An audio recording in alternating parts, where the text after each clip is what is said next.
Una nota logística en primer lugar. Creo que las que estáis aquí habéis visto que hay servicio de traducción, porque los ponentes de hoy van a hablar en inglés y las preguntas también, si las queréis hacer en castellano, también a través de... le va a llegar a él traducido, ¿vale? Entonces, si necesitáis traducción, por favor, pues tenéis que coger las petacas que están a la entrada, ¿vale? Bueno, como decía, ongi etorri, gaurko ikastaro honetara, nire izena Elisa Sainz-Murieta naiz, eta EHUko garapen jasangarrirako eta konpromiso sozialerako zuzendaria naiz. Gaurkoan, agur txiki bat besterik ez, hemen zaudeten gehientsuak segurazki ez dakizue EHUk badaukala garapen jasangarrirako eta konpromiso sozialerako zuzendaritza bat.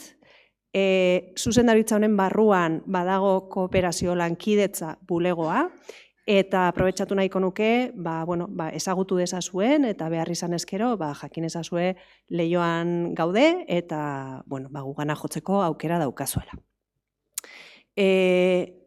Como desde la Dirección de Desarrollo Sostenible, Compromiso Social y también desde la Oficina de Cooperación recibimos la propuesta de la Asociación Paz con Dignidad de organizar este curso semipresencial y enseguida nos gustó mucho el temario, nos gustó la idea. No es la primera iniciativa que hace la universidad en relación con la situación de Palestina. El año pasado, a través de EHU Gune, también se organizaron una serie de jornadas en esta misma casa, en Bizkaia Aretoa, precisamente también con diversos ponentes sobre la situación en Palestina. Hemos puesto además en marcha diferentes iniciativas. Por ejemplo, hoy está con nosotros Hassem Budair, que es un investigador de Palestina, que está aquí desde diciembre. Bueno, él hizo la tesis con la universidad, con nosotros en la EHU, y gracias a una beca que pusimos en marcha desde la dirección, desde el Vicerrectorado de Estudiantes y Compromiso Social, pues va a poder estar con nosotros también como investigador postdoctoral. Estamos trabajando además en la puesta en marcha de un corredor humanitario académico que esperamos que pueda facilitar los estudios de personas provenientes de zonas en conflicto y que puedan tener la oportunidad de finalizar sus estudios con nosotras en la UPV. Bueno, pues nada más que daros esta pequeña información e insistir en que tenéis atrás a Estíbaliz Martínez, que es la responsable de la Oficina de Cooperación, y que si en algún momento tenéis alguna sugerencia o necesitáis información o queréis trasladarnos alguna cosa, pues que sepáis que estamos a vuestra disposición. Por mi parte, nada más. Le cedo la palabra a Simona Blessig, que es de la Asociación Paz con Dignidad y que pues os va a hablar ya más de los contenidos y de los aspectos más prácticos de este curso. Eskerrik asko.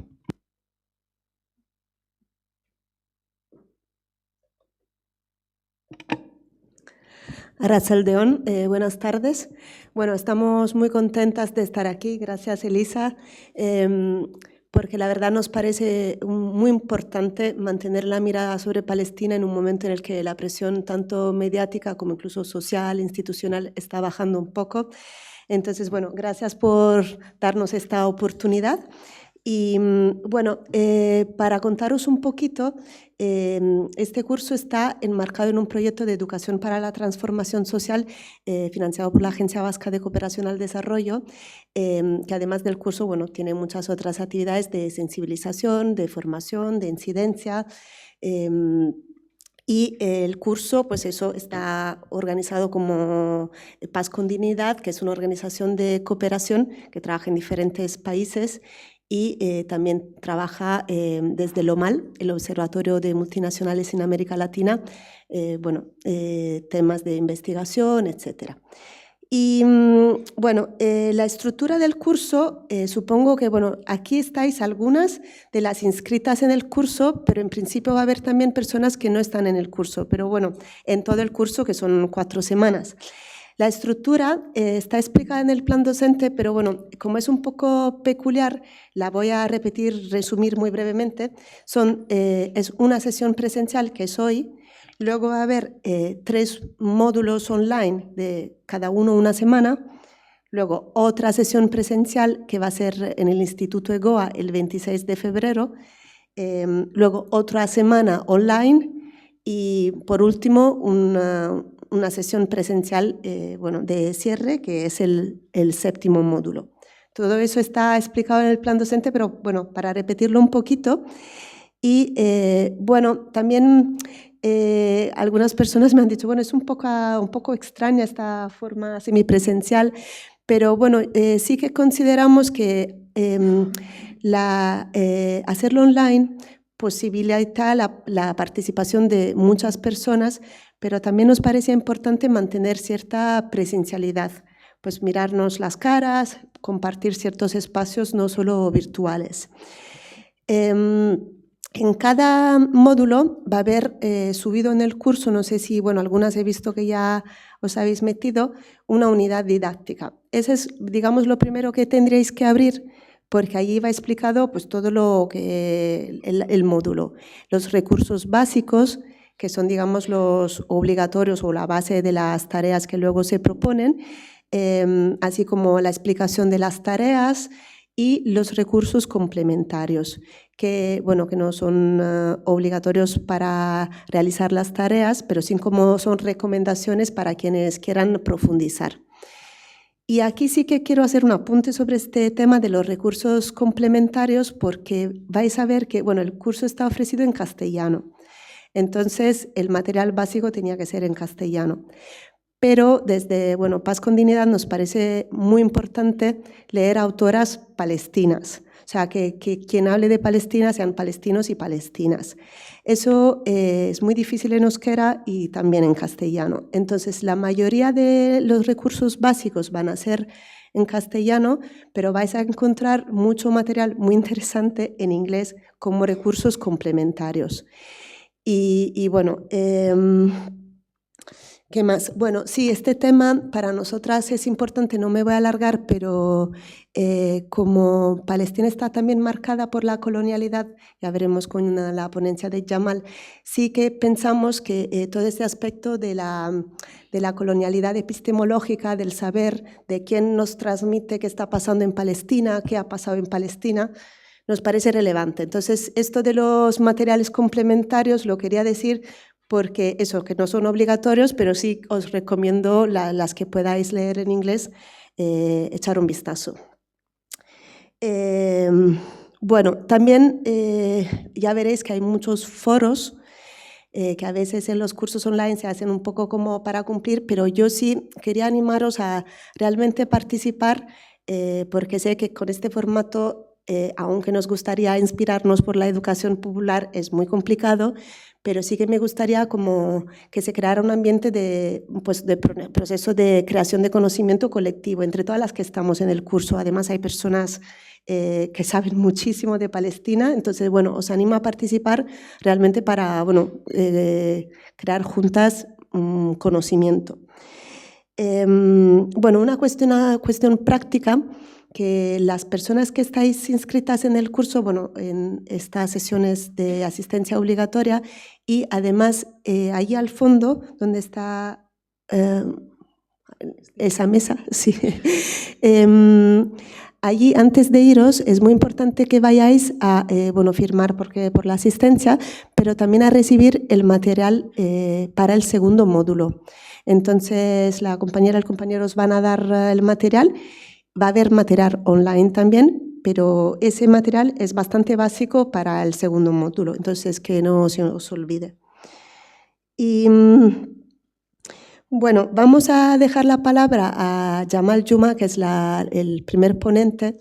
Creo que ya os contaré a él, pero él tenía previsto volar aquí. Y por la situación en la región ha sido imposible porque, bueno, la tensión es muy fuerte, hay mucha preocupación. por la guerra, básicamente. Entonces, bueno, yo había pensado, cuando estaba pensando en esta breve presentación, como disculparnos, pero realmente creo que no es un tema de disculparnos nosotras, es ser conscientes de lo que se vive allí en la región y que al final el hecho de que él no haya podido viajar es también un recordatorio de la situación y del contexto político ahora mismo en toda la región, no solo en Palestina. Entonces, bueno, no me voy a alargar. Luego, bueno, a través de la plataforma, si tenéis dudas sobre más específicamente el curso, ahí podéis mandar mensajes a mí y al resto de los docentes. Y siempre está Estíbaliz, que puede ayudaros. Entonces, bueno, lo dejamos aquí y dejamos la palabra a Jamal Juma. Gracias. Thank you very much. Good evening. And again, I heard you talking about my visit, and I'm really so sorry. I wanted to come to you and to meet you personally, but as it has been explained, the situation is not allowing. What's happening in the Middle East is like a kind of savage imperialism trying to reset and to re-control the whole area. No matter if they destroy peoples, countries, whatever. But at the end, if we see what's happening today, it's the war that the Americans launching on behalf of Israel, and this is our subject today. I will go on with you on a PowerPoint presentation. My name is Jamal Juma. I'm not an author. I am an activist. Not even an activist. I'm the coordinator of the Palestinian grassroots movement against the wall and the settlements, which started in 2002 when Israel started building the apartheid wall in West Bank. The wall is an advanced colonial project, which I will not start from the wall, because when we start the campaign, that time to tell the world what's happening in Palestine. In 2002, when they invaded the West Bank massively, blockade all the West Bank, bombing with fighter jets the headquarters that time of the PA. And they commit in March the massacre of Jenin refugee camp. All this destruction was the preparation for this step, but this step came after Oslo. Oslo, it was in the 90s, in 1993, that's supposed to bring peace to Palestine. But we end up with another war that has been launched on the Palestinian people, and they start the colonial apartheid system, marking it on the ground by the apartheid war that they started. So in order to understand where this has come from, that's why I will focus here in this major part of this presentation will be focused on the early beginning of the starting of Palestine problem. From where did Israel come? Where is the Palestinian before that? How it's come to the decision that they will come to Palestine. So all these things I will go on step by step with this presentation to make this understandable of what's happening today. In fact, there is nothing called Israel. There was the Zionist movement that started earlier in the 18th and 19th century. At that time, the colonial power emperors that was almost ruling the world that time, that was the British, the French, other Europe in general, which that they were colonizing in Africa, in Asia, in Latin America, in the States, everywhere. So they were the superpowers, like what you see the United States today. The racism in Europe that time was so tough on the Jews, let's say. So there wasn't a movement that started in a way to find a way out. And also these European regimes themselves, they were not welcoming, and they were racist against people like the Jews in Europe. So not to make it long, the first Zionist conference that has been held in 1879, at the end of the 19th century. And what's come out from that conference and that meeting was astonishing, because if you look at what's come out from it, it's exactly worked as they have been planning. They were talking about in 50 years they will have an state. They were not talking about Palestine. There was many proposals for that. Uganda, one of them, and Argentina, one other one. And later on, and we'll talk about it, they end up choosing Palestine. In fact, they are not choosing Palestine by themselves, but the one who was occupying Palestine that time is the British, particularly after the First World War. So what came out from this, we will come into details in these things. I don't want to jump to that now, but if you see what comes from that conference, first thing they're talking about settling the Jewish farmers and skilled workers in Palestine. That's when they decide to have Palestine as a homeland. Through establishing the colonies, strengthening and organizing Jewish national sentiment and national consensus, increasing the national Jewish religious awareness among the Jews, just to bring them together. And that's where they built the whole story of the promised land. It's about the Bible. It's about so in order to be able to mobilize the Jews to come to Palestine. And the Zionist movement, by the way, didn't start as a religious movement, not at all. It is secular, and it's part of had a good relation with the colonial powers that time, especially the British. They tried with the Ottomans before, because when they were ruling Palestine. The other thing that they were deciding is organizing and unifying the word Jewry, and it means that create an international Jewish organizations that bring all the Jews together and start working all together with this for this strategy. And this is what we have today, is like the AIPAC, for example, in the States, that's almost controlling the politics there. It is a result of this. The Jewish agency that's everywhere in the world and everywhere in the central places and sensitive places of decision makers, if you are talking about government, like in Europe and elsewhere as well. Obtaining and approve the major international powers. From the beginning, they were first, one of the most important things is to seek for the approval from the major powers, like the emperors that time, or the kingdoms, or the states that time, particularly the British and the French, different other European, Italians, Germans, Spanish, etc. So, and this has been also set into stages, which is this stages where I will go through the presentations. I will go on the stages to see how the stages has been implemented.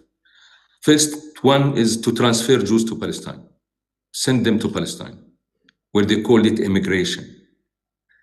The second, building for them colonies in Palestine and constructing for Jewish colonies on the expense of the Palestinian land, of course. But here I want to clarify something because the immigration started before even the First World War. And that time Palestine was under the Ottoman occupation. And that time the Palestinians were not aware about what's happening. So this is immigrants that come to Palestine. They were welcoming them. They will helping them, and they didn't deal with them as enemies at the beginning. But after the Balfour Declaration, 1917, that promised the homeland in Palestine, the whole picture has been totally changed. Palestinians realize that this is a colonial power. It's not refugees or people who come seeking for a place where to stay and to live in. The third stage is to use the terrorism and mass massacre to displace the Arabs. And by the way, when we talk about massacres and terrorism, it didn't use just against the Arabs, by the way. It had been used against the Jewish communities in many Arab countries, especially in Egypt, in Iraq, and others. And they were bombing in their places in order to terrify them and to push them to leave and to go to Palestine. The fourth stage, which is you didn't realize it from the beginning, but it shows after that, occupation of 1967, and after that, launching and aggressive wars to achieve expansion of this state that they are planning. So don't talk about state that we will stay in the state and that's it. No, it's about an expansion. That's where its main colonial and settler colonial later became symptom of the state. If we look at the immigrations waves that comes to Palestine, the first wave, look, it's from 1882 until 1903. 6,000 Jews came to Palestine. This is in the 19th and 18th century as well. In the 20th and the 19th century. It's like almost in around 100 years. So they built that time 6 colonies. This is the era where I told you that the Palestinians didn't look at them as this is a colonialist or occupiers. The second wave from 1904 to 1914. And this is also before the First World War. So the number started to increase. So the number reached 40,000 settlers came to Palestine. During the First World War, they escaped, they ran away from Palestine. So they remained, just 3,000 of them has been remained. But after Balfour Declaration in 1917, the waves started to be intensified because it has been helped by the British when they colonized and occupied Palestine. So the third wave, which is from 1919 until 1923, see how even the years became less, where we consider it's a waves, which is 35,000 settlers came, almost 8,000 annually. The fourth one from 24 to 1931, 78,000 settlers came. So the whole Zionist lobby in Europe working intensively, bringing Jews from around Europe. And we are not talking about the Second World War. We are not talking about the Holocaust because some said that, okay, but they escaped Europe because of the Holocaust. No, that's before the Holocaust. Holocaust didn't have to do with this Jewish immigration to Palestine and the homeland that has been promised by the British that time to the Jews. And this is, I will stop explain a little bit more in the next slide maybe. In the fifth wave, 32-39, 265,000 settlers came. And in the picture, you see one of the ships. And by the way, look what's written on the ship. Haganah ship. Haganah is one of the main terrorist organizations or groups name that was responsible over the ethnic cleansing of the Palestinians and the massacres that commit against the Palestinians in 48. And before even 1948. It started earlier, 1947 and a little bit before. And Jewish state. So you see how it's backed with the people. That's they bring them from Europe. This is Haifa port. So then the sixth wave, 1939 to 1948, to the Nakba, 135,000 settlers. So you can imagine all these numbers of settlers that they were brought to Palestine. All of them has been settled in a colonies. Exactly like what's happened in Palestine, in the West Bank today. And these colonies has been facilitated, building these colonies, facilitated by the British, who they chased the Palestinians and oppressed the Palestinians, kicked them out from their land, and the Jewish gangs, because also they were these settlers who came, they were trained by the British military, and they were joined, and they were militarized even, and weaponized by the Israeli military. And you will see that they started to form these gangs while the British is still there in Palestine. So if we look at these dates here, like I started from when Britain that time occupied Palestine and declared it as a mandate. 1916, that's right after the First World War, when the Ottomans has been lost the war, and the whole Middle East, and especially the Arab world, has been divided between the two emperors that time, the French and the British. Because the map of that we see it today in the Arab world, it's not the map before that time. It is the new map that has been decided its borders by these colonial powers. So in 1918, it declared officially as the British Mandate colony.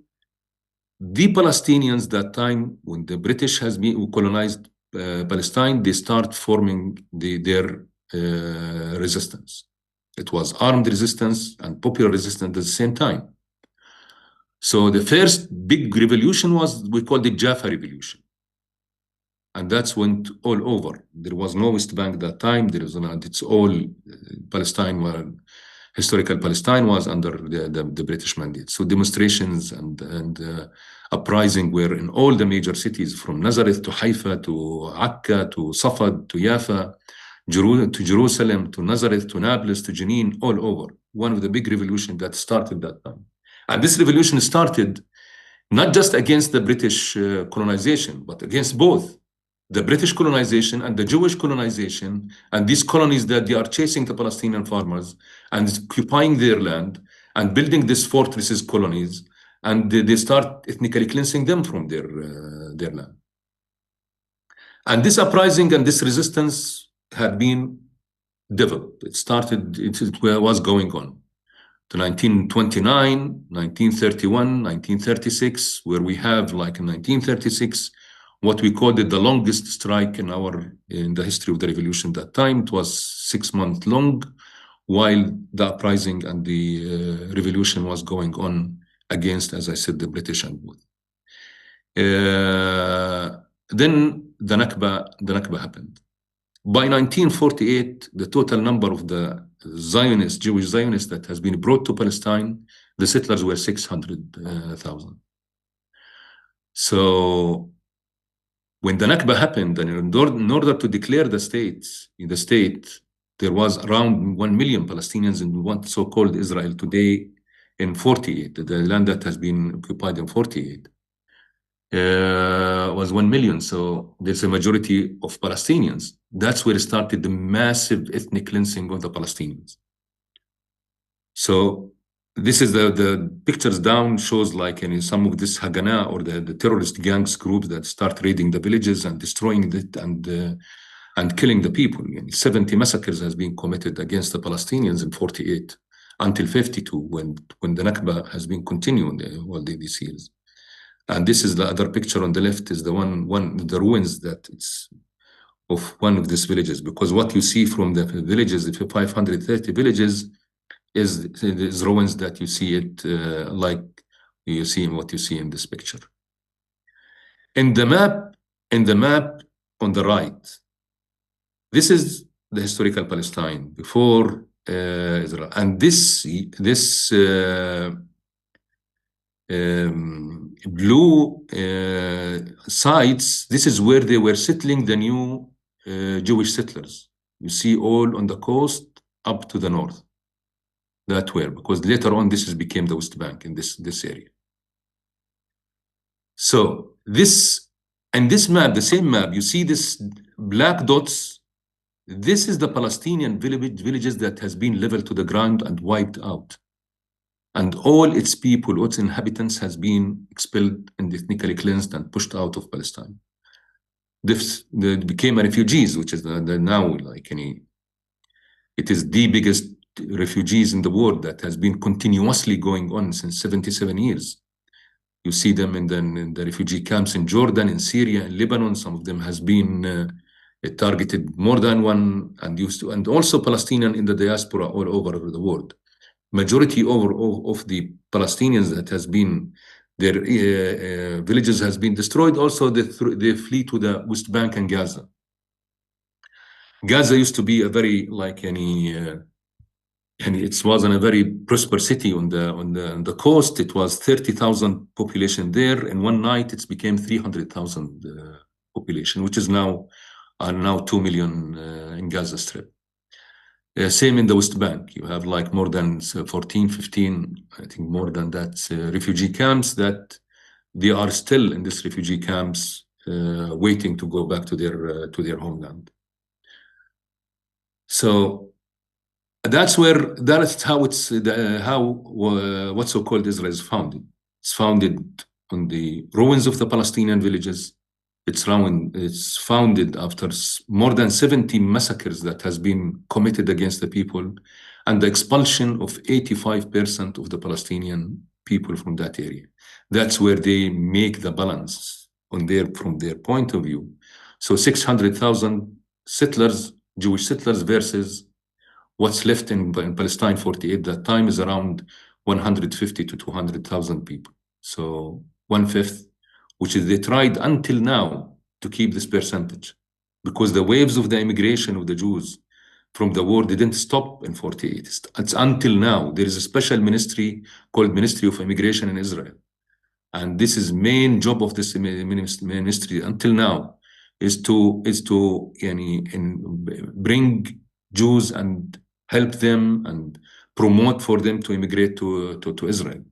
And they have yearly report about the balance of the Jews who come to Palestine or Israel and who left from Israel. So there's a special ministry for that all what they do is just helping the settlers to come to Palestine. And here there is these two pictures. One picture with their troops attacking another village, and you see the Palestinians, how they flee and pushed out with their clothes and with the little things that they can take with them. When we talk about massacres, 70 massacres has been in bombs in mosques, in the markets, in the villages themselves. There's famous massacres like Deir Yassin, like Tantura, like other massacres where like hundreds of people have been totally, children, women, everybody has been massacred. And this shows you and when you talk about genocide in Gaza, there is a history for this state. So it's not come from nowhere. It's come from ideology, from strategies, and from experience as well. And that's where the Palestinians started back their life, the refugees in this tents that has been around in all over in the West Bank, Gaza, and also the neighboring countries. So this is the same. This is the colonies that they started, just like to show you. And we are talking about the same thing that I was here in the slide that I was explaining. But here I'm showing down that the 3 stages that has been talked about in Basel Conference, the First Zionist Conference, it has already transferring the Jews. They did it, and they are still doing it. Settlement, settling and establishing Jewish colonies was ongoing, and use the terror and mass massacres to displace the Palestinians, and that's what happened. So this is the 4th stage that they were talking about in 1897. So this is a recent picture from Haifa. This used to be the Palestinian government place that time. This is for the judge and the courts were here. And this is it's called the neighborhood that's still there.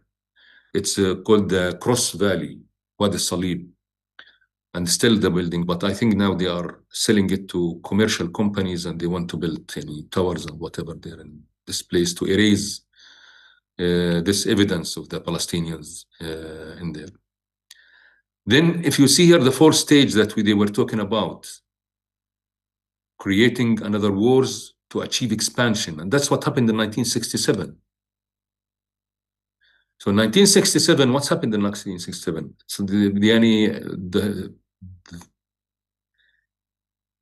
what has been presented to the world by the Israeli Hasbara and propaganda that the Arab armies has been launched war on Israel. That's not true. 2 weeks before the war, 67, the Israeli cabinet had a meeting, and it was on the table their regret that they didn't ethnically cleanse every single Palestinian from 48.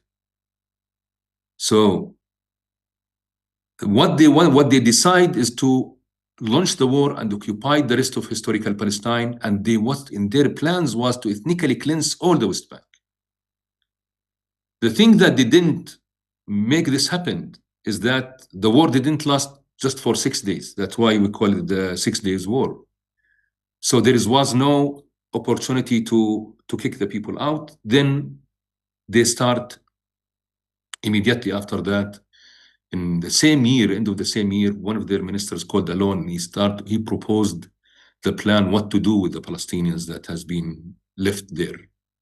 And it's a long, I'm not going to talk about it. We can maybe within the next explanation.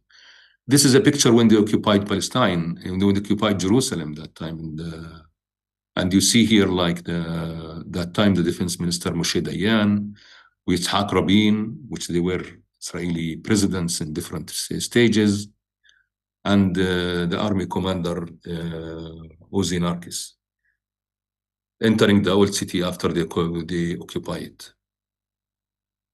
So here, if we are talking about stages, like in stages, I mean in the history, like we talk about 48, before 48, 48, and 67. The Palestinian resistance that we were talking about at the beginning, that were before the Nakba. When the Nakba happened, everything collapsed. The Palestinian society collapsed, resistance collapsed, and Palestinians were under shock, and they were waiting. Of course, there was a United Nations resolution that assured that the Palestinian refugees must go, 194, that must return back to their homeland. And Palestinians were waiting to get back to the land that they have been kicked out from. But this didn't happen. So in 50s, late 50s, they start, early 60s, the Palestinians, when they say that nobody is helping them, they start forming back again their resistance. And it has been continued, this process where they were start even like that time, their resistance underground until 1964, when they come together, different Palestinian parties, from the communists to the Pan-Arabism and to the religious, several that time movement that come together, and they form and they launched PLO. PLO, Palestine Liberation Organization, has been launched from Jerusalem, from the Mount of Olives, in a hotel that still exists until now, in the top of the Mount of Olives. So in 67, when the war happened, so the Palestinian resistance movement, or the fighters, has been moved to Jordan, to the Jordan Valley, in this area, where Israel chased them after that in 1968, and they launched another war to finish them, or to kill the Palestinians. And there was a very famous battle called Al-Karami, the Dignity War, where Israel in fact defeated, after the army, also the Jordanian army, backed the Palestinian resistance that time. So after they moved to Jordan, the Palestinian resistance started to form them, or PLO that time, to station themselves in Jordan. In 1970, unfortunately, there was in September, we called it Black September, in fact, where the Jordanian army launched the war against the Palestinians, and also the massacres, different massacres, where the Palestinians has been pushed or taken after that to south of Lebanon, to be close to the Palestine, because the doctrine of the Palestinian resistance at that time that we have to be very close to the borders of occupied Palestine, and from there we launch our resistance, so we can to be able to launch our fights against the colonizer there. But unfortunately, they have been pushed out from Jordan, and this is also a long story. We don't want to get in, because who's ruling Jordan? What's Jordan after, as we said, the new map that of the Middle East? Jordan has been created by the British, in fact, and there wasn't a king that time that has been put there, rewarded him from the collaboration with the British against the Ottomans. It's a long story. So the relation between the British and also the Israelis and this king was strong. So it had happened that they collaborate in this and they push the Palestinians out. So Palestinians have been stationed into Lebanon. In South Lebanon here, the Palestinians also started to build their bases, and started immediately after that, after 67. In 70s, they started to run. After the 70s, they started to launch attacks on the borders against the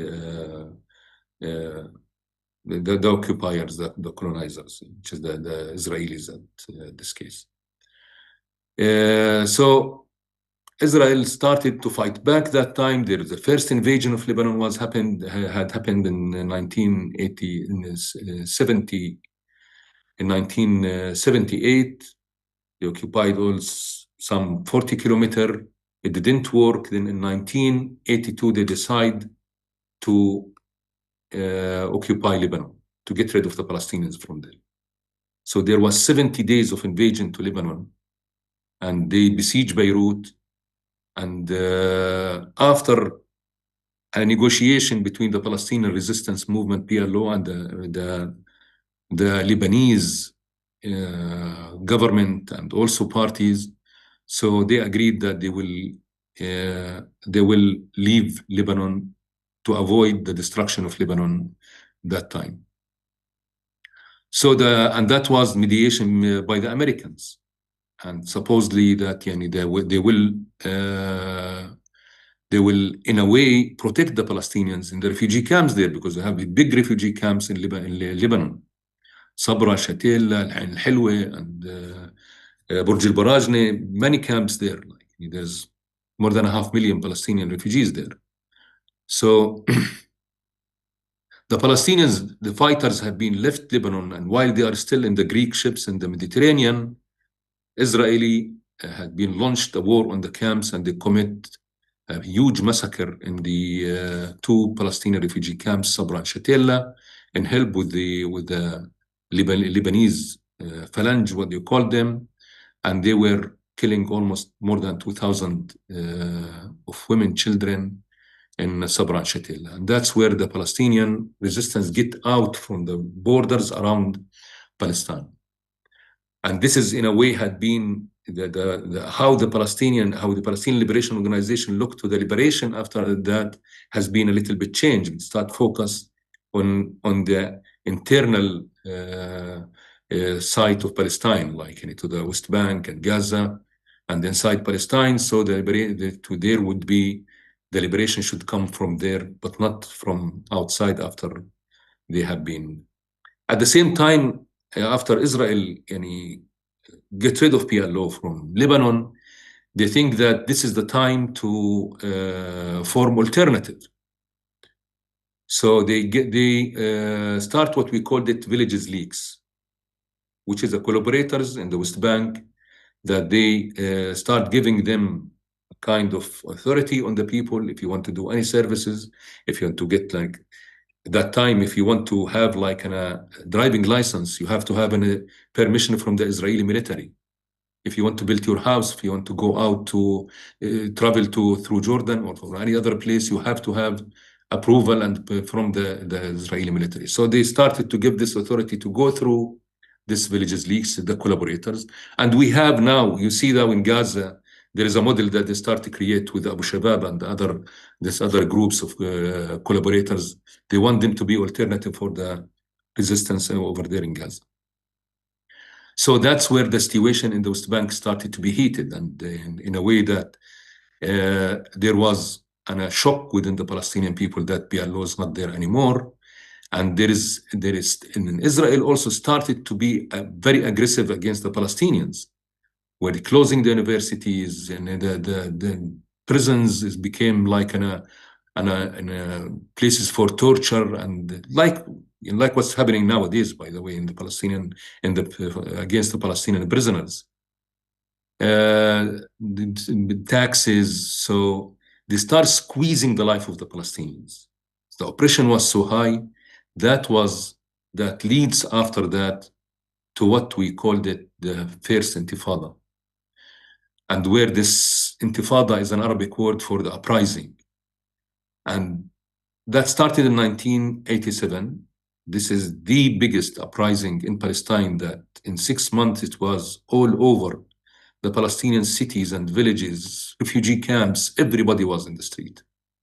So this was the mass popular Intifada that shakes the whole occupation system in the West Bank. And it built its own leadership. Later on, the Palestinian political parties had been, of course, engaged, because they were that time very strong internally in Palestine. Everything was underground. It's not like today. So then they formed what we call the United Leadership, and the Intifada continued for until 1991 officially. So in 1991, there was a Madrid conference which started the process of what's so-called peace process. That ended up with Oslo Agreement. We will talk about in more details in the next slides. So yeah, Oslo Agreement. Oslo Agreement has been signed 2 years after Madrid conference. It didn't supposed to be happen like this. There is a Palestinian delegation was negotiating, and there is in the United States, their negotiation reached like to the dead end, where the Palestinians didn't make any concession over stopping the settlements, over the Palestinian rights and inalienable rights.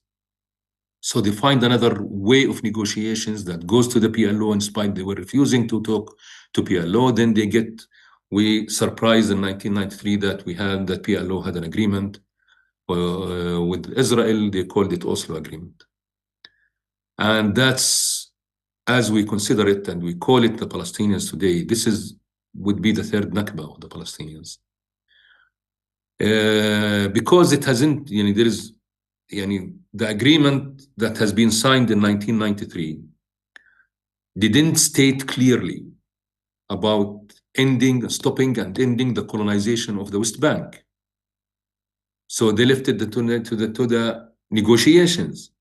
So 5 years would be 5 years of negotiation. They postpone all the very important issues to the final status. And that was the big mistake. So what Israel did after 1993, they start the settlements back again. And this is also a point that I should talk about it also. So they divide the Palestinian areas into areas A, B, C. As you see in the map, this is area A, the dark brown, which is the cities areas. It's about 17% of the West Bank. The dark yellow, this is the area B, which is the villages around these cities, 21%. And area C is the rest of the West Bank, the white that you see here, 62% of the West Bank. So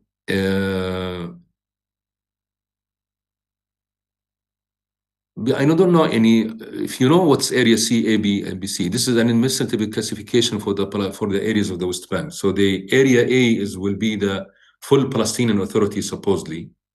This administration that has been formed by PLO to run and to manage this period of 5 years.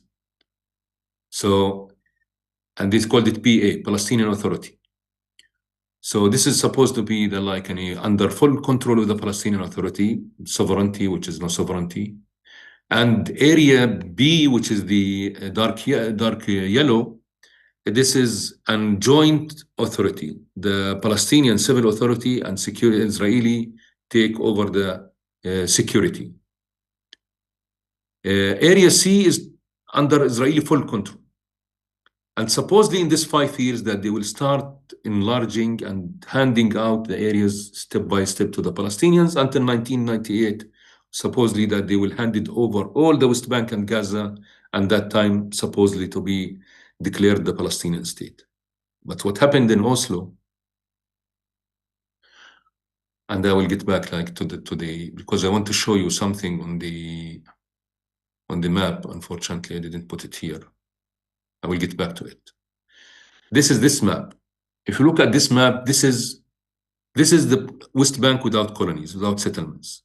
This is the historical roads that some of these roads goes back to 3,000 years, like the road to Jericho, or the road to Hebron and Gaza, the road to the north to the Nazareth. And this is the map with the settlements. All these blue things and dots, that triangles that you see it, this is the settlements that has been built from 1967 until Oslo. So you see how it looks like. But I want you to look at this. This is the bypass roads and the network of the roads that Israel start building in 1994 after Oslo. Why they build this? Because before the Oslo and during the first Intifada and before, the settlements where they built, they did use the Palestinian roads. Even there is here Bet El, this Bet El settlement, for example, and this is Ramallah. When the settlers goes to the settlements, they use the middle of Ramallah, from the middle of Ramallah to Bet El. During the Intifada, all these roads has been cut. So the settlers can't move freely to their settlements. They have to be back and be backed by soldiers. So 2 military cars will have joined them and accompany them from their settlements to go to work in Israel, because the settlements that time used just like for housing, for sleeping, like hotels. But their work all connected to the 40. If there is a willing for peace really, and Israel want to give Palestinian state really, they will not do this bypass roads. Why this bypass roads has been, it's called bypass. It is to bypass the Palestinian cities and villages and to provide the colonies with the safe passages through the West Bank to Israel. And you see how it's became a network, a huge network, 1,400 kilometers of roads, connecting the colonies together and connecting with paths, driving them to inside what's so called Israel.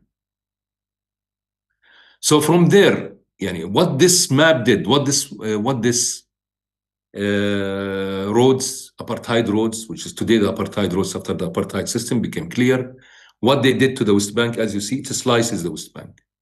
So that was the first pavement for the apartheid system that we see it today in the West Bank. And allow me to go back just for where we were. So when just like to give some numbers before, it's important to see how the colonial project has been developed and what's Israel's intention after Oslo. So before Oslo, in West Bank used to be something like 120 to 150 settlers. I don't want to give a specific number, but it's not exceeding this number. Today, we are talking about more than 850,000 settlers. So how this colonial project has been developed from that point until now. And we called it Nakba because it's really like getting rid of any possibility of the Palestinian state. It devastated the Palestinian situation totally, economically, politically, socially. And it's not just about state, it's about the future of the Palestinians in their land. Nowadays, we can talk about nowadays and see how it looks, the situation in the West Bank later on. So this colonial project and the operation that the deterioration of the Palestinian life has been led to the Second Intifada. Second Intifada has been after the negotiation failed in the States that time.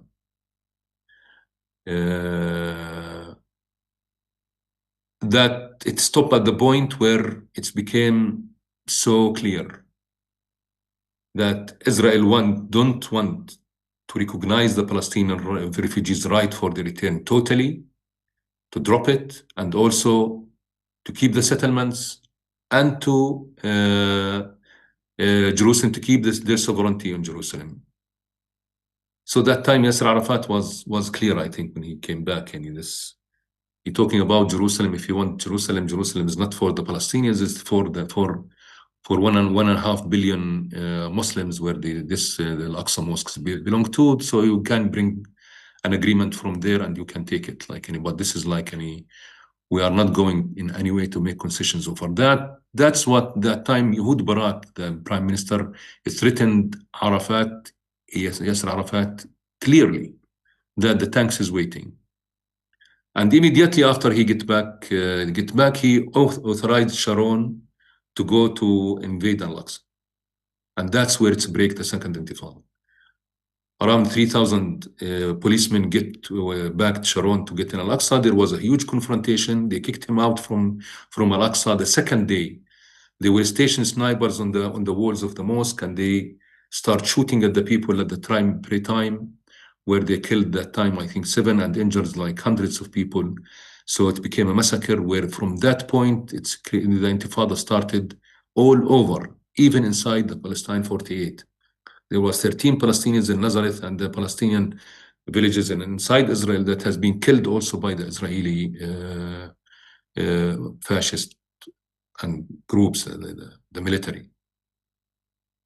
But what's to understand also this very well, something was happening during Oslo, happening under the carpet. It's not declared, but there was something going on inside Israel. So that's ended up with Herzliya conference. It's called the Israeli Vision. We called it Towards Sustainable Ghettos, but the Israeli Vision for the Future. That time, in 1992, Israel invited 250 of their professionals from different sectors, academics, ministries, private sector, unions, military, and Israeli NGOs and even Jewish agencies, international Jewish agencies that we were talking about, all together. And they asked them to start massive strategizing for the Israeli future in the case of war, in the case of peace, and what's their vision about the Israeli Jewish communities around the world. Why they did this? Because something has been changed in the world, massive changes. If you talk about the Soviet Union falling apart, the Cold War ended, and Israel and the Americans were the main and the first and the only power that ruling the world at that time. So it started globalization widely. The second thing is the 1991, which two things happened in 1991. Is the destruction of Iraq. And this is very, very important. We say that history is repeating itself. What we are witnessing today against Iran was exactly happening against Iraq. Iraq was the growing power in the Middle East, growing power in all levels. Technology, military, economically, it was the richest country in the area. So Israel saw in it as a threat. So everything is connected to Israel. And this is the thing that they didn't talk about, or forgot to talk about. Why the British and the French, why the British promised Jews homeland in Palestine? Why the French were the first to help them building the nuclear weapons. So both of them has been supported Israel.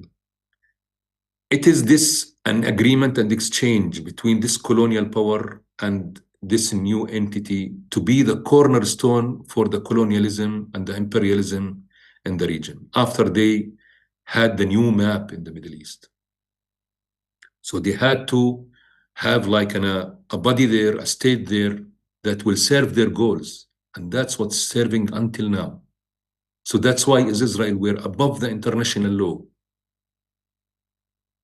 above being accountable for any crime that they did, because they have full support, and it has been created for this purpose.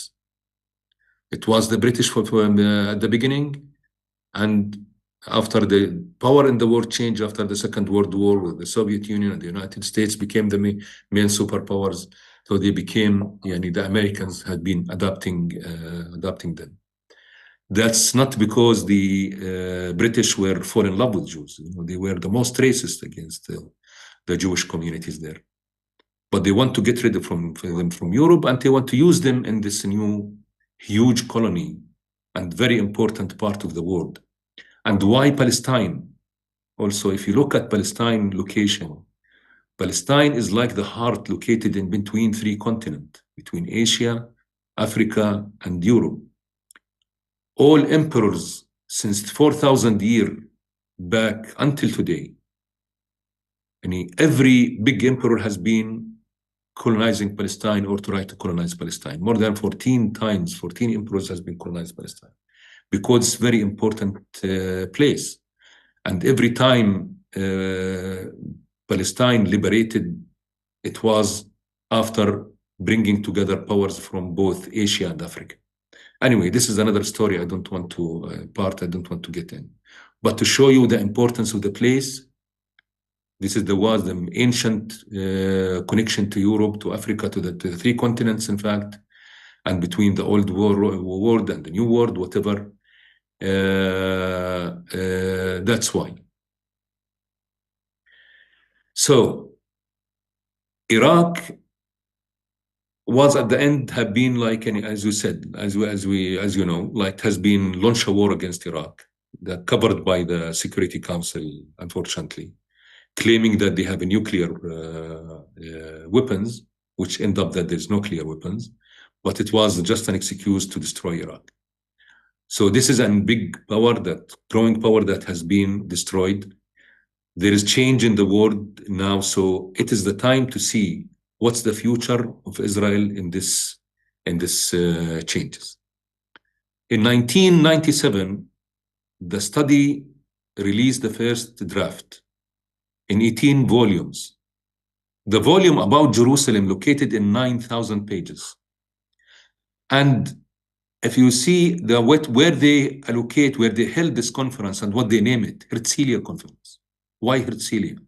Herzliya is a city that has been built north of Tel Aviv after 48 on the name of Theodor Herzl, the founder and the leader of the Zionist movement, and the one who was behind the agreement with the British on the homeland for Jews.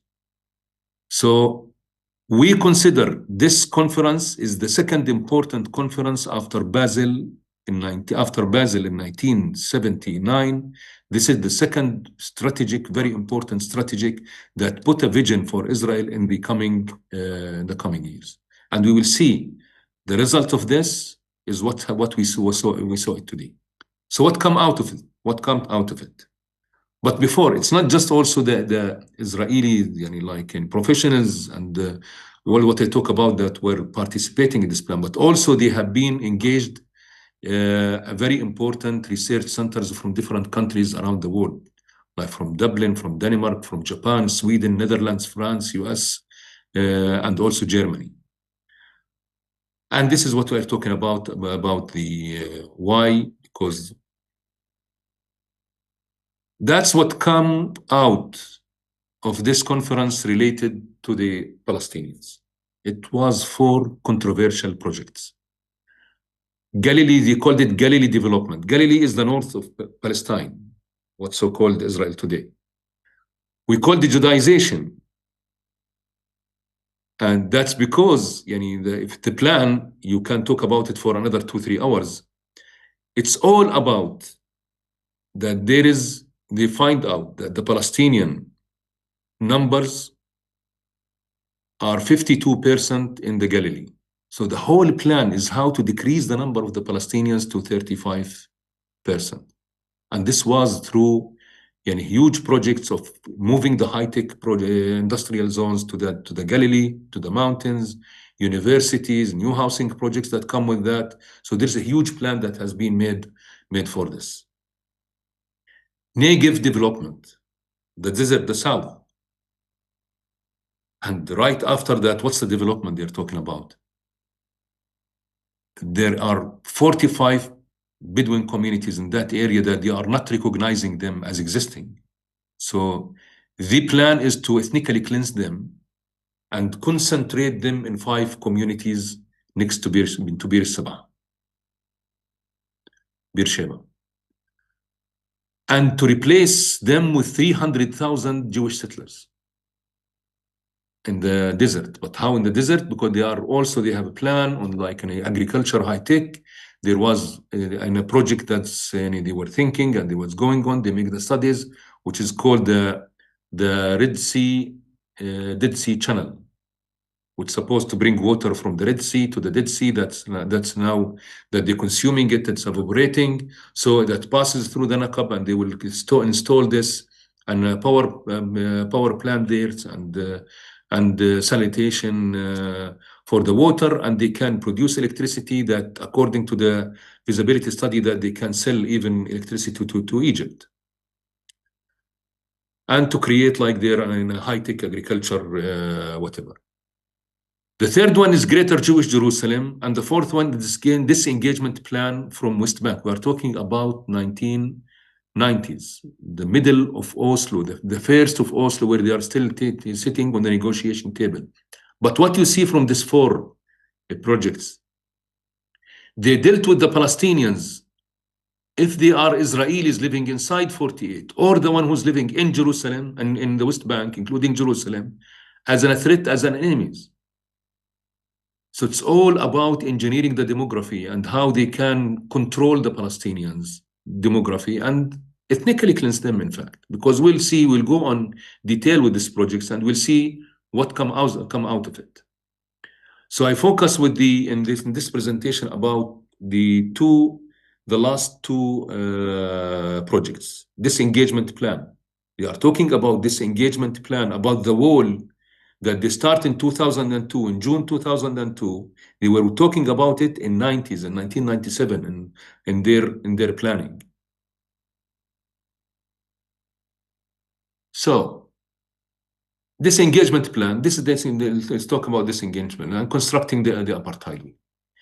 In 2002, as I said at the beginning, they launched a war in the West Bank. They invaded the West Bank and they destroyed they cut it all over, from cities, from each other, villages, more than 630 checkpoints, main checkpoints, roadblocks that blocking the roads, curfew almost all over the West Bank.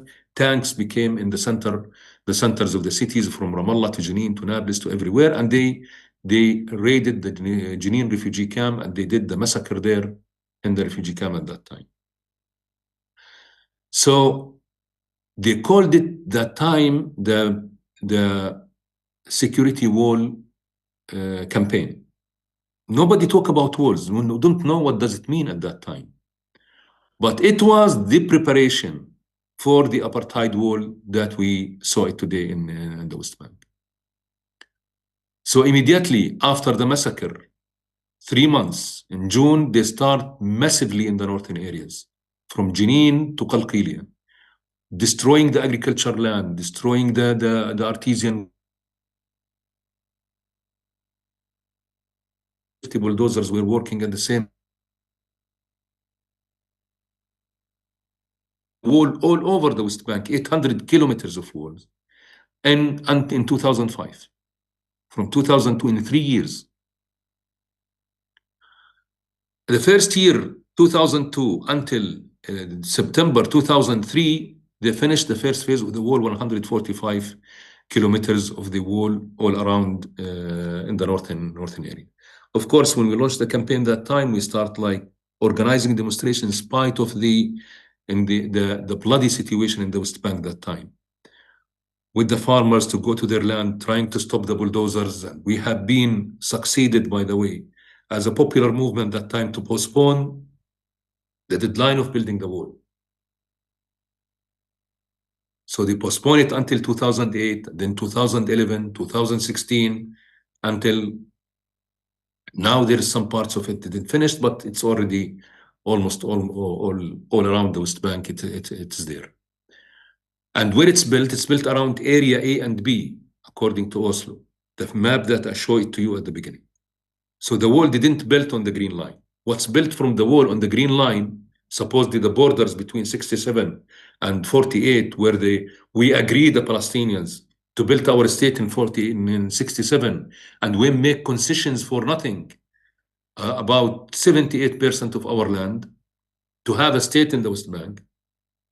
So at the middle, still Oslo is going on, and they built the wall inside the West Bank, totally encircling area A and B, creating this massive ghettos and isolations in the West Bank, north, middle, south, and in the middle, in between, by bus roads, the settlements, the colonies that they are, and they start expansion the settlements massively in these areas.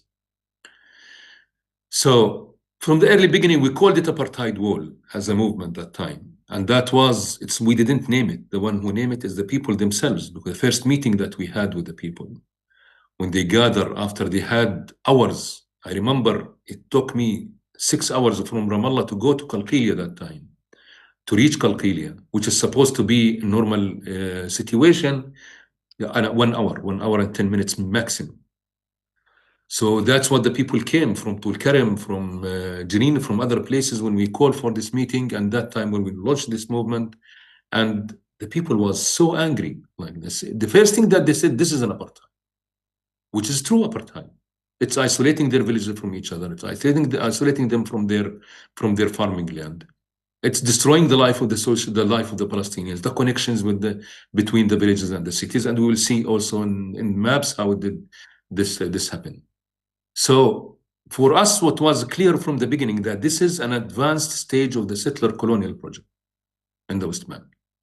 At that time, we were calling to stop totally the what's so-called Oslo agreements, because Israel has been destroyed, has been decided from one side, the future of the Palestinians in the West Bank, by this concrete wall that's 8 meters, 8 and 9 meters high and 800 meters long, deciding the borders where the Palestinians will be stuck in the least areas that possible in the West Bank, which is less than 38% in the West Bank, and now it became even much more worse.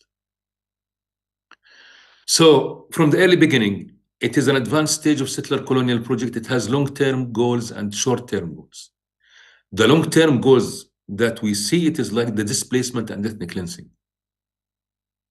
Because all these areas, there's villages that has been stuck. So that time at the beginning, it was 70 villages has been stuck on the other side of the wall.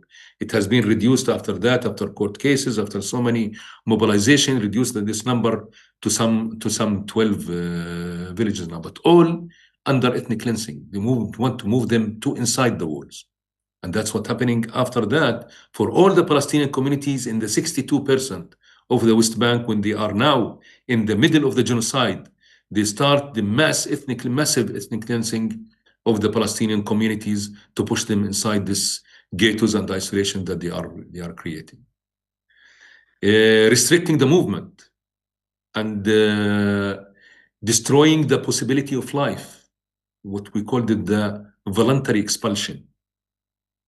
And here I just found a very interesting quote from Ariel Sharon in 1989. He was coming back from South Africa. It was still apartheid. South Africa was ruled by the apartheid regime, where he said, you can't nowadays load people in trucks and throw them outside the borders. You create a positive conditions to convince them to leave. Positive conditions to convince them to leave. And that's what he said. Block the Palestinians, put them in an open-air prisons like what they did in Gaza, because Gaza has been walled in since 2005. Destroy all the resources, and this is they will see the life that's not anymore possible in this area, and then they will leave. and they were thinking that the Palestinians will go out because they have relatives everywhere in the world, so everybody will try to find a place for him outside after he became desperate and can't build a future on his land. How to do this with the short terms that we told you, the goals, short-term goals. The shifting of the engineering the demography in the West Bank. So they increase vastly the number of the settlers in the West Bank to equalize with the Palestinians, to create a huge bulk of these settlers that will be impossible to remove them later by building these colonies, these city colonies around in the West Bank that will totally get rid of any possibility for a Palestinian identity or a homeland or a state in the future. And that's what they were trying to do. The second, fragment the West Bank geographically. And this is also the aim of this, is to get rid of to prevent from having a united resistance. And this is they learned from the first Intifada and the second Intifada as well. So fragment the Palestinian people. It's all about fragmentation that's going on. Before that, before the 67 or the second Intifada, there was Palestinians in the diaspora, Palestinians in Jerusalem, Palestinians in Ramallah, in the West Bank. So Palestinians in Gaza. So now it will be Palestinians in the north of the West Bank, in the south of the West Bank, in Jerusalem, in 48. So keep fragmenting the Palestinian to get rid of kill the identity, get rid of the identity. For example, the Palestinians since now 30 years in the West Bank, they didn't see Gaza. The same with Gazans, didn't able to come. So there is a generation that has been created there without being in touch and in contact with the same generations in the West Bank and Jerusalem and 48 in the last 30 years. So that's what they are doing, create a new communities that separated from each other culturally, politically, economically, etc. Also the third one, important one, destroy the economy. Like in Gaza when they blocked Gaza in 2005 and separated totally from the West Bank, they destroy the vegetation in Gaza. Gaza used to be exporting in 60s, 70s, and 80s. They were exporting hundreds of tons, if not thousands of tons of citrus and vegetables through Jordan to the Arab world and to Jordan. So they destroy all this, uprooting the trees, the whole citrus trees, the whole almonds, vegetation area, claiming that this will make like a kind of a security threat. So they destroyed the sources of Gaza and they contaminated the water in Gaza because the water in Gaza, mostly it has coming from the aquifer that goes under from Gaza to Israel, and Israel controlling it in way around. In the West Bank, when they isolate the 62% and put the wall around the built-up areas, the Palestinian resources are in Area C, the 62%. All the olive groves that all the mountains, the expansion for the villages in the future, and also the animal husbandry, it's all in that areas. And that's what has been targeted in the middle of the genocidal war in Gaza, when they start massively destroying the Bedouin communities from Masafir Yatta in the south until the Bisan checkpoint on the north. More than 75 Palestinian communities has been totally ethnically cleansed, and they destroyed pushed out. This means that, which is 85% of the animal production,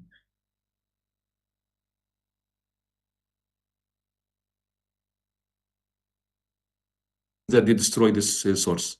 The second thing is the almond, the olive trees. Since 3 years now, it was very difficult for the Palestinians to go to pick their olives. And this year we have a crisis of the olive.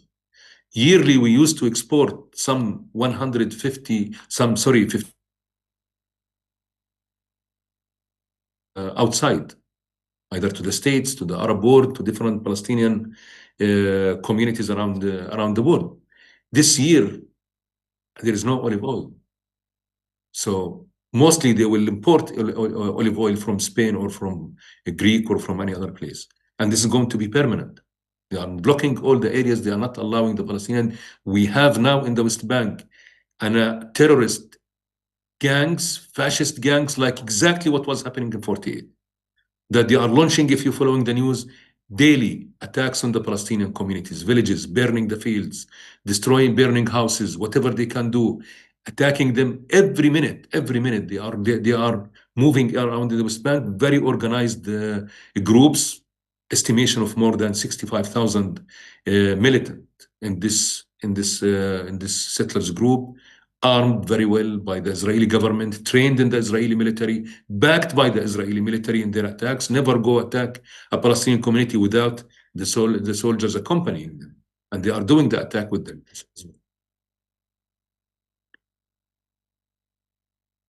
So when you talk about this is the life of the Palestinians. This is how it looks like, and within these walls and this ghettos that they are creating. So this is what we talked about earlier, about the West Bank, how it looks like before and after the bypass roads. Then the wall came, isolation of the Jordan Valley. So the whole ghetto became shaped more in that area. So that's a map is not the actual, because like it's just like to show yani how they are besieging the Palestinians, and what I talk about north, middle, south. So still the settlements now is going on deep in these areas that in the colors that you see. But it's talking about the settler colonial project in the West Bank, which is a component of it is the apartheid wall, that isolating the Palestinians, confiscating the Palestinian resources and isolating the Palestinians and blocking them. The apartheid road, that facilitating the expansion of the settlers and also blocking the Palestinians and make their life very difficult. The military checkpoints, it's like different kinds of checkpoints. There used to be 34 checkpoints where the Palestinians can go through this military checkpoint, and there is some also 60 commercial and worker checkpoints as well. That's good. This very complicated system of controlling the Palestinians, and also what's so-called the industrial zones that they were planning around the area. But let's see a kind of an examples of this. The apartheid road that we talk about, see, this is the apartheid road. There's two sets of roads. It is the settlers' roads and the alternative Palestinian roads that to connect the Palestinians together, which is really very long, very bad, very difficult. And this, in order to separate the networks, they are talking about building the bridges and tunnels. 48 bridges and tunnels was planned, and it's going on to separate this two networks, the apartheid networks of roads in the West Bank. And this is like models, like in Bethlehem, this one, with settlers' roads and Palestinian roads, how it looks like. But actually on the ground, if you see what this do to the Palestinian, this is a focus on the middle area, in the north area. I mean the middle, particularly Nablus and Salfit district. You see, this is how the settlements, the bypass road is slicing and dividing and controlling the Palestinian communities. So here in this area, we take an example, which the 7 villages that by the settlements and these roads has been isolated from Salfit, the city. Their old road, that normal road that used to take 15 minutes, 10 to 15 minutes to arrive from these villages to the place. But after this dividing and segregation system, how these villages will be reaching their city. So they have to go through the tunnels. The closest is Masha tunnel, Habla tunnel, Betlit tunnel, Akraba tunnel, Madama tunnel until Salfit.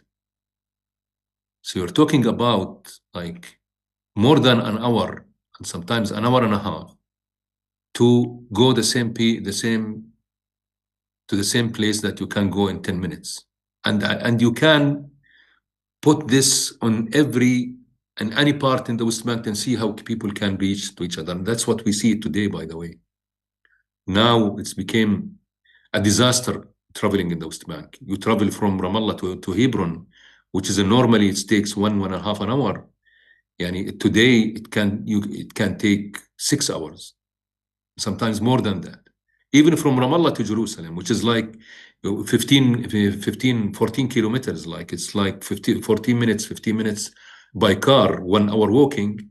It takes you sometimes, it happened with me that it takes 4 hours to arrive Jerusalem from Ramallah. The same everywhere in the West Bank. That's based on this, everything collapsing.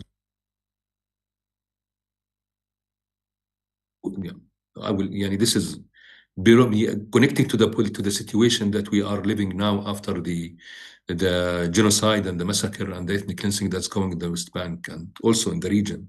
It's all connected to each other.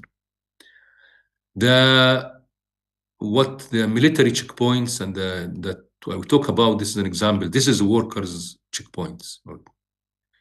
This is the most humiliated places that you can imagine, where the workers started to gather from 2 o'clock in the morning to be able to cross by 6 o'clock. Thousands, tens of thousands of workers in this very small,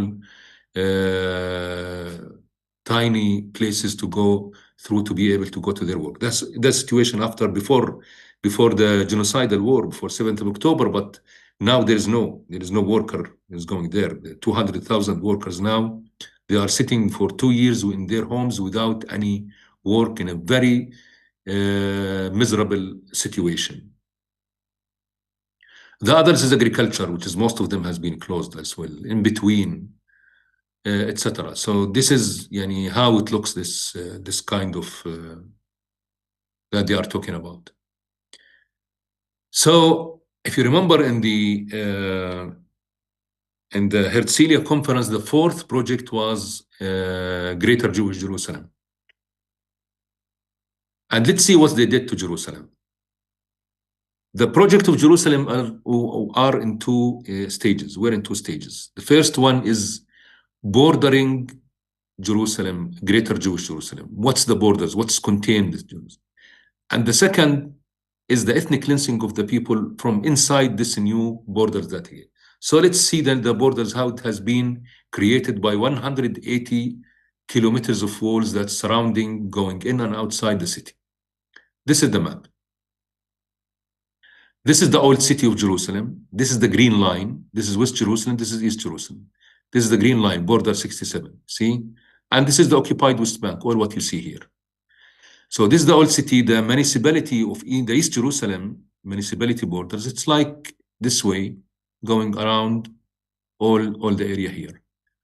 The thing that you see in blue here is the colonies that they start after 67. Ma'ali Adumim, Asyon, Giv'on block, Giv'at Zeev, Bizgat Zeev, Binyamin block, all these blocks of the settlements that has been built around Jerusalem.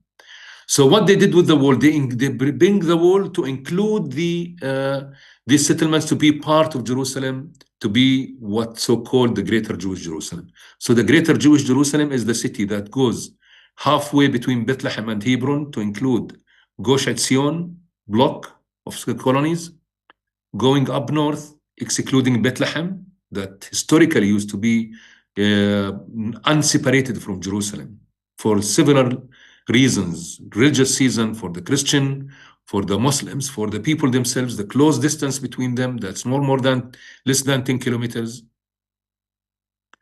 Then the wall goes up, excluding Palestinian communities and including colonies, until even here in our Abu Dis al-Azariya al-Sawahri, which is less than 5 kilometers, 2 kilometers al-Azariya from the old city. So they exclude them from this, while 40 kilometers south, to include Gush Etzion colonies, it became part of the city, and the 2 kilometers away from the center of the city is not anymore inhabitants of the city. Then the wall goes east toward Jericho, 14 kilometers to include the Ma'ali Adumim block and E1 plan. Then up north to exclude Shafat refugee camps, Anata, Hizma, all the way, including settlements, Benjamin block.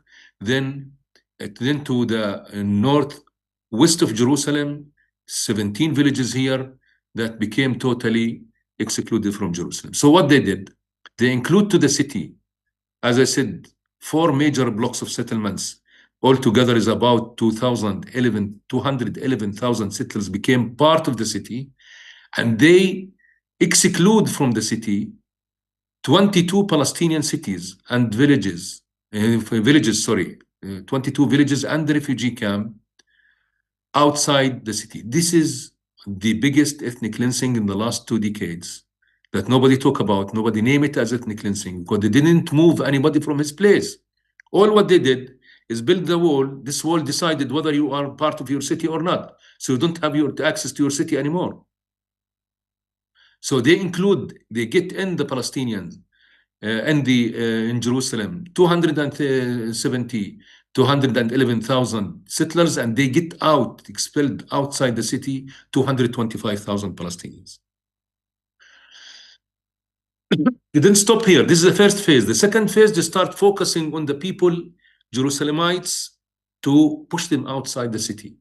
The whole plan from the beginning has been set to decrease the number of the Palestinians in the city from 38% to 12%. So what they start doing after that, intensifying the colonies and the attacks on the Palestinians inside Jerusalem. So this, by the way, this is a aerial picture for Jerusalem before 67. And mainly I want to show you something in the old city. This part, which called the Jewish neighborhood today, this part has been totally erased and eliminated by old city, and they erased 1,000 years at least, if you talk about the old city of Jerusalem, to create a Jewish community. Because there is the Muslim quarter, there's the Christian quarter, the Armenian quarter, and here he erased this huge part from the Muslim quarter to create, next to the Al-Aqsa Mosque, to create what's so-called the Jewish quarter. There used to be Palestinian Jewish, by the way, and we talk about it. Originally, they are speaking like Palestinian Christian, Palestinian Muslims, they're Palestinian Jews, but they have been left the West Bank and Jerusalem after 48.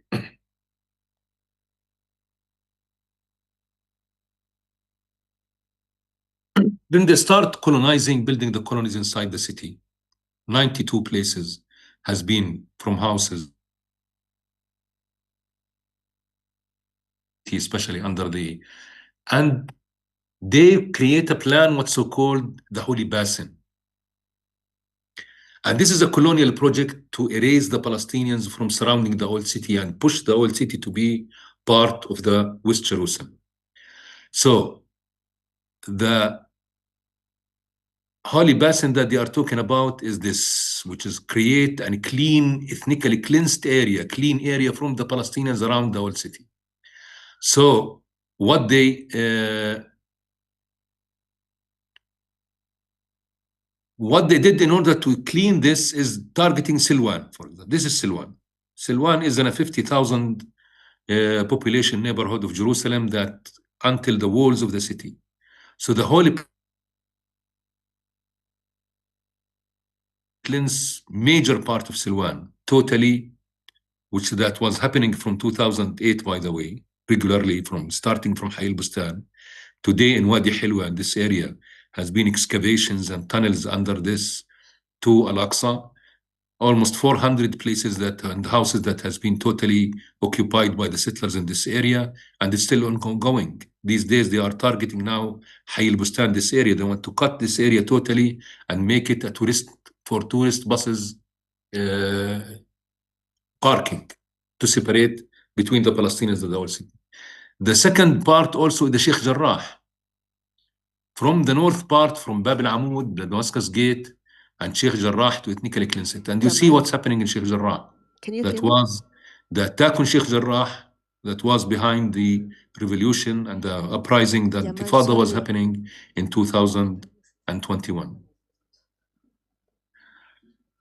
Jamal, just so that you know that you only have about 15 minutes left, so to leave space also for the questions. I will go a little bit fast, but I will leave.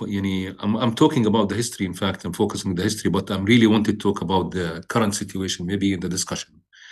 But I want to go on a little bit with this. This is the situation in the West Bank now. What's going on? Even before the 7th of October 2023, 800 kilometers long, one Jerusalem 180 kilometers long, surrounding it, Gaza 230 kilometers, 800,000 settlements, 240 outposts, 100 pastoral outposts, segregation, ward checkpoints, etc. Then they want legitimization for this, where in 2017, when Trump came to the power, he recognized Jerusalem as a capital and he moved his embassy to Jerusalem. The same like with the settlements, he recognized that this is a housing projects, targeted the UNRWA and the refugees, so they cut the UNRWA funding that they are, and they recognized the sovereignty of Israel with the occupied Syrian Golan Heights, etc. Then they launched in 2020 the annexation map officially for the first time. The annexation map of the West Bank by Israeli-American team. And after that, immediately they start ethnic cleansing and destruction of the Bedouin communities. All this is an OCHA map, United Nations map. All these dots, and you see in the map, is in areas and communities that targeted for expulsion, which is they used after 7th of October to destroy them. Destroy them all and ethnically cleanse them. This is like in Jerusalem and around Jerusalem, the Bedouin communities, 46 communities under threat. In the South Hebron held 29th Bedouin communities that they are, most of them now is under threat. Some of them has been totally finished. Seizing of course, this gangs that they are doing the expulsion for the Palestinians. They kill the sheep, they seize the grazing areas and attack the communities to force them to leave. The schools, the same, 445 schools that under destruction orders, but mostly the settlers in the last 2 years destroy most of them.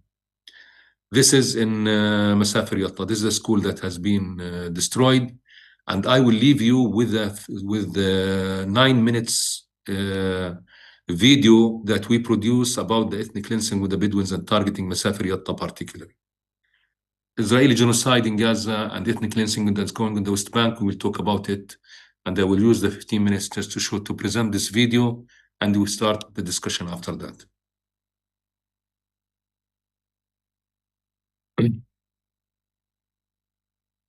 يعني أنا رحت على إيطاليا ورحت على الأردن ورحت هناك، ولكن على أجواء فلسطين ما في.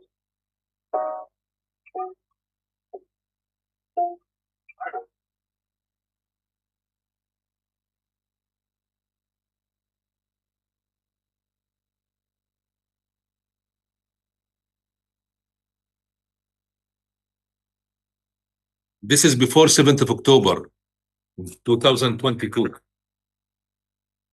هذا نمط الحياة تبعتنا. احنا فلاحين عايشين على البراري، عايشين على تربية الغنم، عايشين على الزراعة، على الفلحة اللي هي القمح والشعير والعدس حتى متعودين كمان نزرع الصيفي.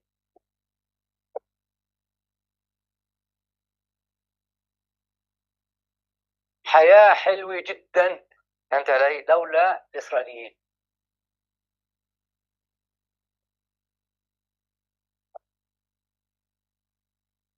سمعت عن نكبة صارت بفلسطين عام 1948. نكبة هجرت وشردت حوالي 1,000,000 فلسطيني بالقتل بالإرهاب مارست ضدهم العصابات الصهيونية. هاي النكبة لا زالت مستمرة. مخطط استعمار واستيطان هاي البلاد اليوم لم يعد سرا على أحد. إسرائيل بدها بلاد بدون عباد، يعني بدها تخلي المناطق إلها والمستوطنين تبعي.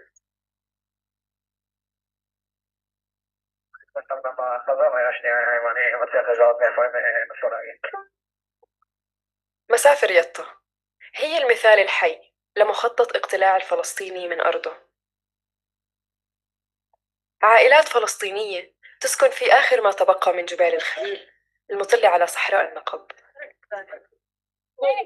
بتلاحقهم إسرائيل كل يوم بمختلف الحجج لهدف واحد: دولة من البحر للنهر.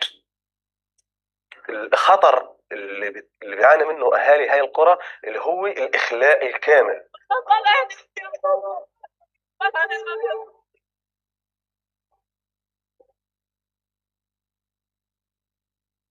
لما انا كان عمري سنه تم اخلاءنا بشكل فعلي. كنا وقتها 700 فلسطيني ساكنين في هاي القرى.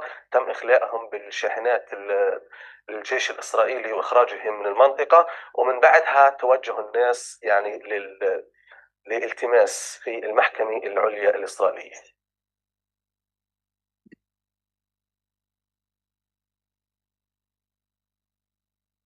رحلوهم من 48 نزلوا هنا وظلوا عايشين مذاك الوقت تحت هذا. سياسات الاحتلال وصلت لمرحلة إنها قتلت الحياة في هاي المنطقة. منع تعبيد الطرق أو منع الشغل في الطرق. الناس يعني بتعاني معاناة حتى انها تصل بيوتها وحتى انها تجيب الاكل والشرب للمواشي وللاطفال.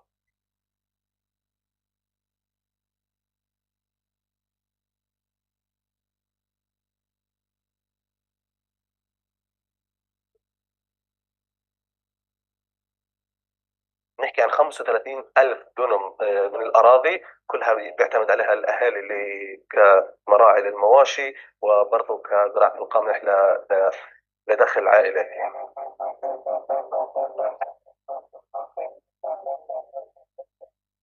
أكثر من 18% من الضفة الغربية اليوم ملاني مناطق تدريب للجيش الإسرائيلي ومناطق عسكرية مغلقة.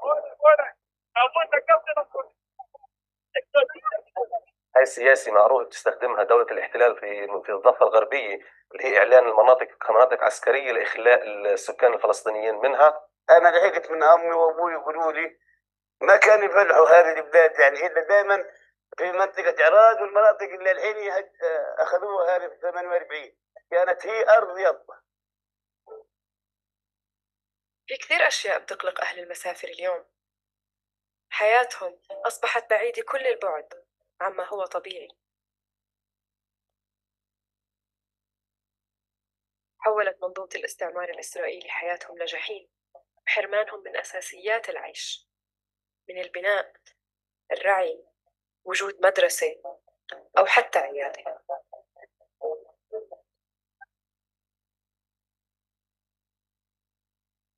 لكن ربما التعليم القضية الأكثر حساسية لأهل المسافر. تجهيل مقصود يحرم الأطفال من حقهم في التعليم. حولنا ونصبنا خيام كمان وحملوهم بالحمام بالخزان المي للبيت. أول مرة هدد المدرسة، ثاني مرة هدد اللي أخذ الخيام والحمام، كتبوا وراه ممنوع البناء.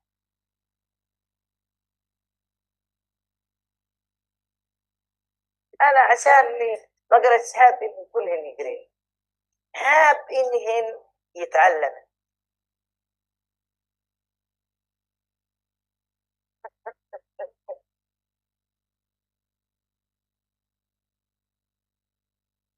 بقاء الفلسطيني اليوم على أرضه هي معركته المصيرية مع الاحتلال.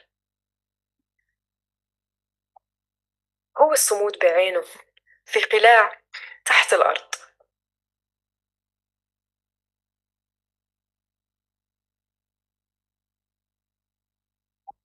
قلاع بيعرفها أهل المسافر منذ أكثر من 100 عام. الكهوف.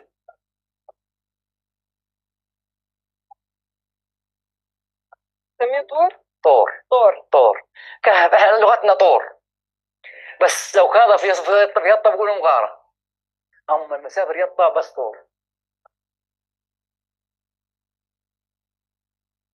تختلف تسمياتها لكنها بيوتهم اللي صمد فيها الآباء وكبر الأطفال في وجه ذات المخطط الاستعماري. أنا ولدت في الكهف منذ يعني صغري، من 25/4/1965 أنا ولدت في الكهف، ولغاية اليوم أنا ما تركنا الكهوف، لا يزال إحنا عندنا عائلات قائمة موجودة في الكهوف.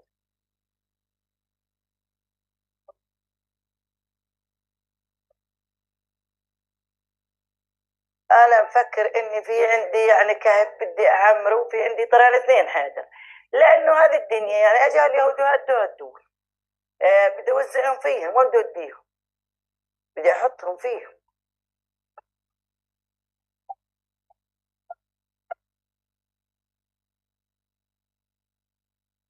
كل اللي عندي هنا مخطر من هذا الطور، شبيتوا؟ الحين لو هدوا إشي وظل ملص الطور بقوينا، وإن شاء الله إنهم ما بيهدوا، إن شاء الله إنه ربنا ينحاهم عنا.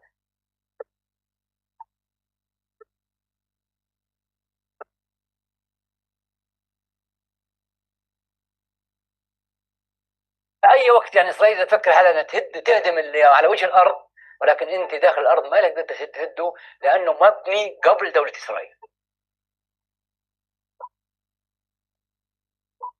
من مناهم احنا نشرد وحطوا مستوى 2 فيه، لكن احنا ما بنطلع، اللي نضل صامدين موت ما فيش فيه.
Hola, ¿se escucha?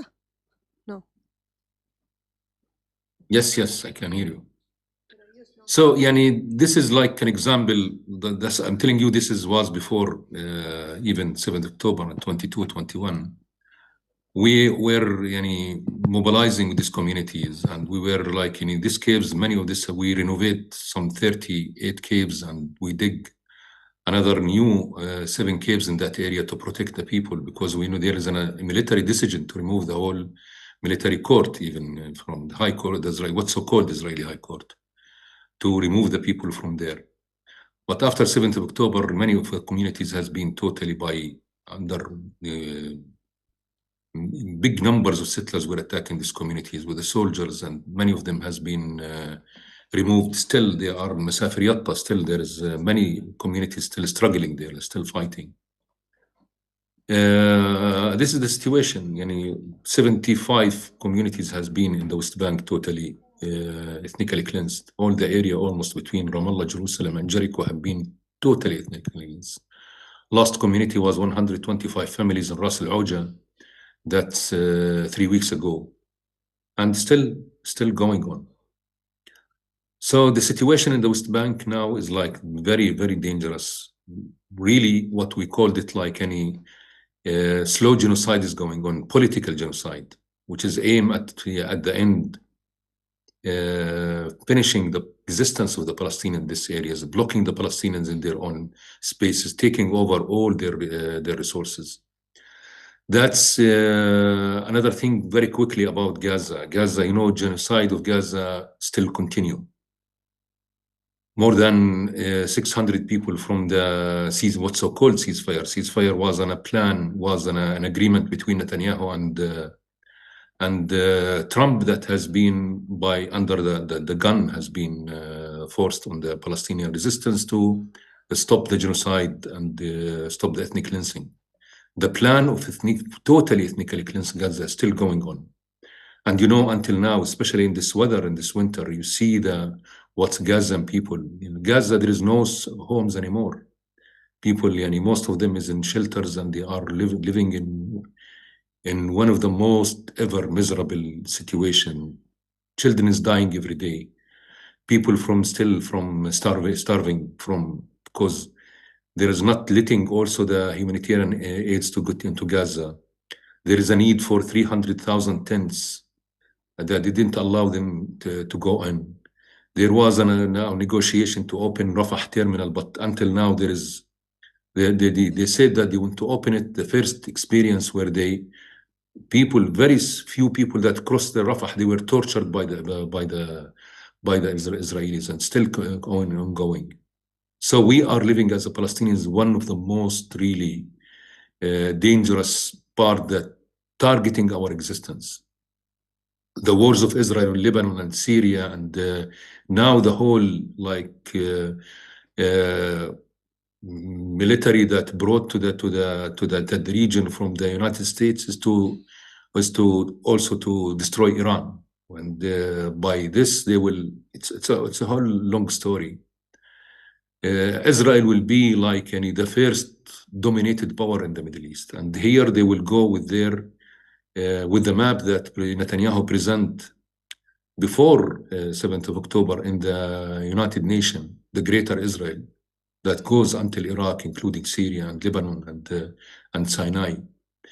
So still this colonial project didn't stop, still going on. And they see that this is an opportunity, especially that now states is also is interested into reorganizing the whole area after the crisis that the United States is going on, and mainly to cross to cut off the China, they call hands from the Middle East, and also targeting China, Russia, and have a full control over the Middle East.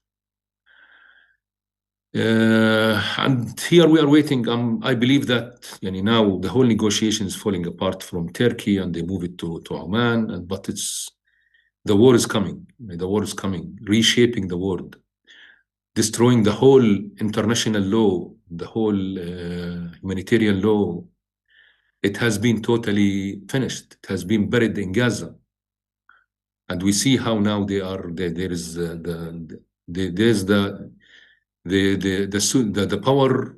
The powerful is the one who's controlling, and he's doing. And we see what Donald Trump is doing, either in Europe or what they did in Venezuela, and now Iran. In this case, for Palestine case, what we are calling is to continue the mobilizing for ending the genocide, for ending this colonial apartheid system. So we are calling for intensifying the BDS boycott, divestment, and sanction that was playing a vital role during the 2 years of the genocide of Gaza. So this is the only way out, is because it became like it's not just the Palestinians, but you see that these fascist powers that are growing like either in Europe or in the United States, elsewhere, and the people is paying the price. So stopping this is not just interest of the Palestinians, it's interest of the whole people of the world, and the American people before, and the European before anybody else. So I will stop here and we'll see if there is any questions, any things that we can continue with that. Okay, thank you, Jamal. Vamos, ¿escuchas la traducción, Jamal, si hablo en castellano? I can hear you very well, yeah. Thank you.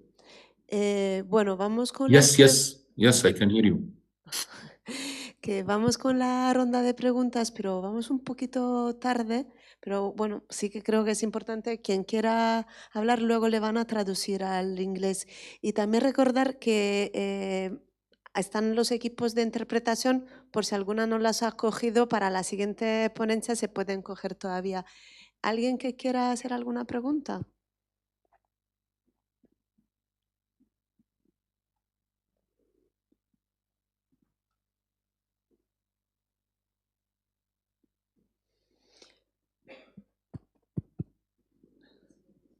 Bueno, voy a romper el hielo porque a ver si alguien más se anima. Bueno, en primer lugar, muchas gracias, ¿no? por darnos esta perspectiva histórica que yo creo que, bueno, pues que algunos hitos sí que los conocemos, otros menos. Las especificaciones sobre el muro, por ejemplo, pues, bueno, pues yo creo que hay menos información aquí sobre esa realidad. Así que muchas gracias por trasladárnosla. Yo me preguntaba si además, si además del llamamiento que hace a continuar con el boicot y las movilizaciones, si cree que hay alguna vía, bueno, sabemos que Netanyahu tiene diversos problemas judiciales, si ve alguna perspectiva de que el gobierno israelí pueda cambiar y de que pueda haber un cambio también internamente, porque es verdad que tal y como está la gobernanza internacional hoy en día, pues no sé si los tiempos son muy dan para ser muy optimista, ¿no? Entonces, bueno, pues preguntarle un poco por si cree que dentro de Israel podría haber algún tipo de cambio en las próximas elecciones o en relación a denuncias ante los tribunales, por ejemplo, que creo que en algún momento lo ha mencionado también. Gracias. Thank you for the question. In fact, this is really what I'm saying. It looks like it's not in its place, but in spite of all this, we are very optimistic. In fact, because like if you look at the situation, what's going on around inside Israel, there is like a kind of a crack within the society between the fascists and what's so-called the liberal Zionists that started before 7th of October and has been increasing. And unfortunately, the Israeli society is going like very fast for the far right. And when these fascist powers that now are controlling Israel, one of the things that they are doing is the isolation of Israel. Honestly, I don't expect much change within this government, but their policies and what they are doing is a kind of self-destructive. At the end, they will not be able to ethnically cleanse all the Palestinians. They were trying to do this in 2 years in Gaza. It's not the Israelis who's fighting in Gaza. The whole American and the European weapons that has been flow to Israel is the one who had been doing this genocide. But the resistance in Gaza was fast for 2 years, and they were not able to defeat them. And at the end, the Gazan people stay in Gaza.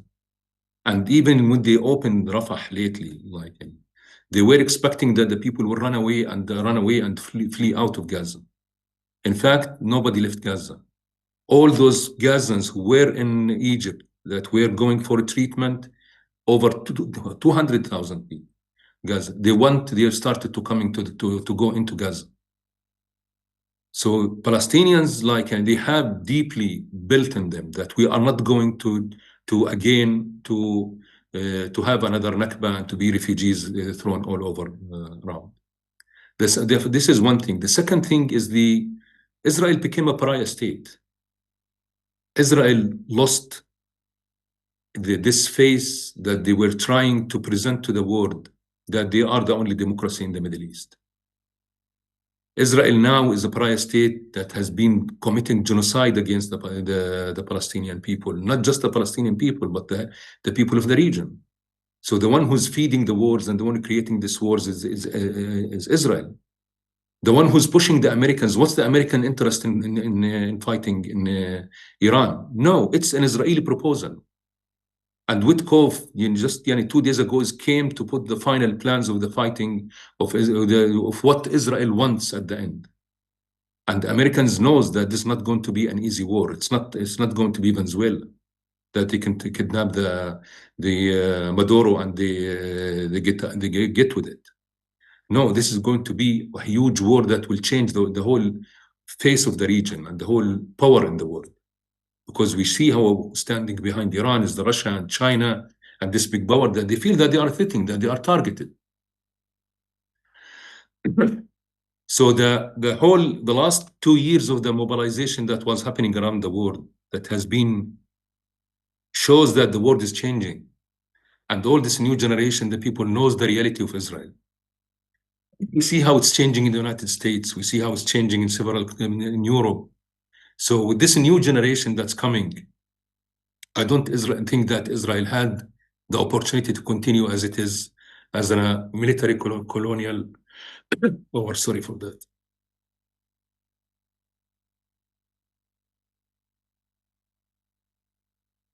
So that's why we saw the Palestinians. We saw how this was effective. You think that the winning of Mamdani in New York was happening without the genocide in Gaza? It's not just in New York, but also different other states that has been winning from the immigrants, from the colored, from the Muslims, that they are already targeted by the regime and by the system there. So it's need to steadfast, to continue mobilize, to continue our campaigns, to isolate Israel as an apartheid regime, to disinvest from Israel. The university and the municipalities, the municipalities, the political parties, the parliaments. We have to continue our mobilization as a people. I would say proudly that today the BDS movement is working in 130 countries around the world. It is in a massive and huge movement. It became the movement that in fact shed light on how important the human rights and the international law to be.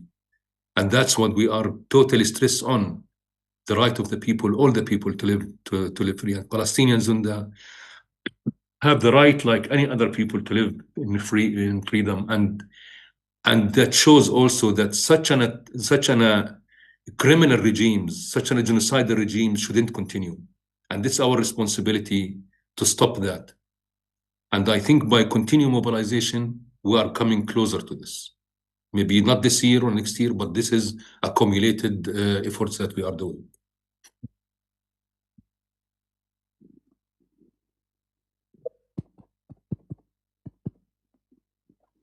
Thanks, Jamal. ¿Alguien más quiere hacerle alguna pregunta?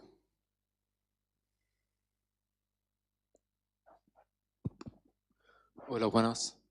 Primero quiero decir muchas gracias por hablar sobre nosotros. Soy Qasim de Palestina.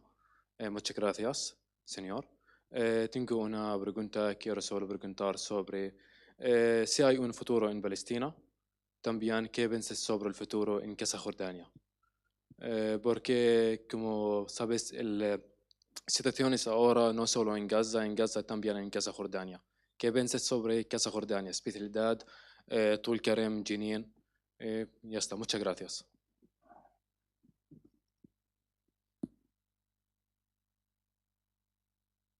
Yani, if we lost the belief that we have a future in this country, it means that we are defeated.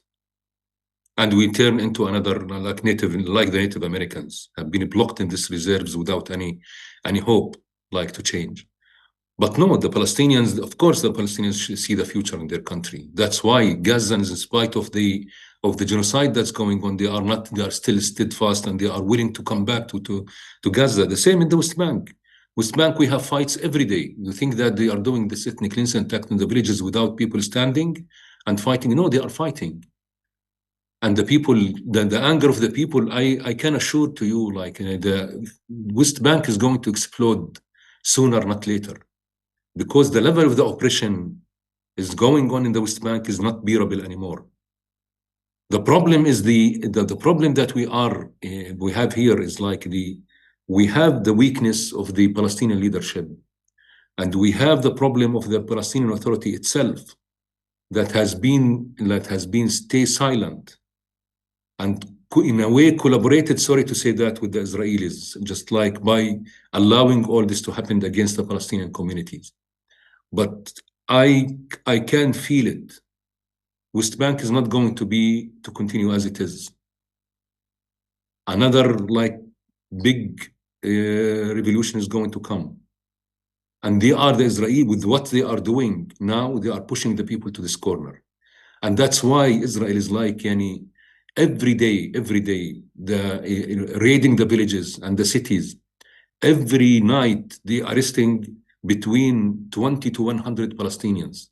Every day, the prisons now is backed with the prisoners because they're afraid from this moment.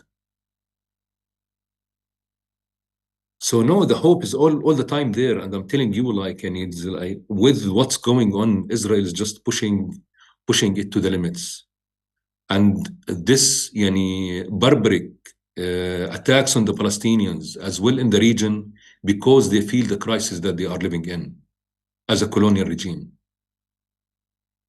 The problem is the weakness of the Palestinian leadership, the weakness of also the weakness of the region. We saw what's happening in Syria, we saw what's happening in Lebanon. But now there is, you see it, even the Gulf, when they take a position that they are not going to allow their space for the American fighter jets to attack Iran. That says something.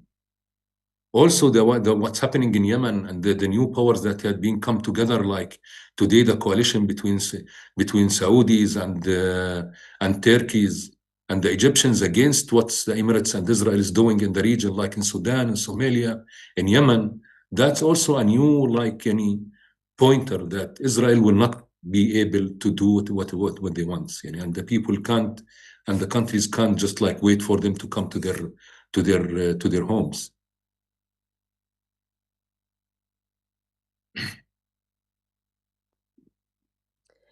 Bueno, muchas gracias, Jamal. También, bueno, por terminar un poco con esta nota de esperanza que también es necesaria.